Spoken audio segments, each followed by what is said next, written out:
Au cœur de ce paysage habituellement paisible, un flot de marcheurs a investi le vignoble, par petits groupes, disséminés au cœur des appellations Aubences et Anjou-Village-Brissac. La balade, ouverte à tous, s'étend sur 9 km.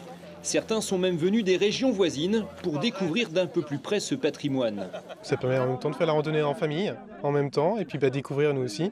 Et puis même pour les enfants, il y a toujours le jus de raisin aussi. Et pour nous le vin, donc c'est vraiment un très bon mélange. Des randonneurs qui progressent le verre à portée de main. Le parcours est ainsi jalonné d'étapes dans des domaines viticoles.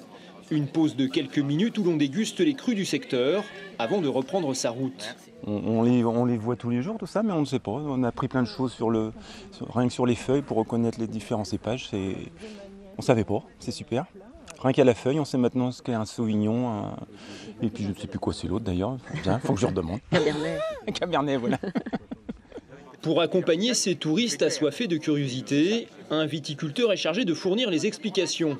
Sur cette parcelle, c'est une tranchée qui a été creusée pour montrer l'implantation de la vigne dans le sol.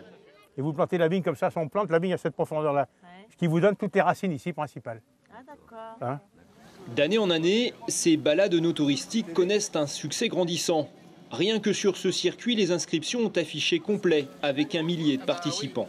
Au départ, les gens, ça se confondait entre les gens qui voulaient vraiment faire une vraie randonnée. Et puis après, maintenant, tous ces gens-là ne viennent plus sur Vignes-Varando. Et les gens qui viennent à Vignes-Varando, c'est vraiment pour déguster, découvrir, poser des questions aux gens et se faire plaisir, tout simplement.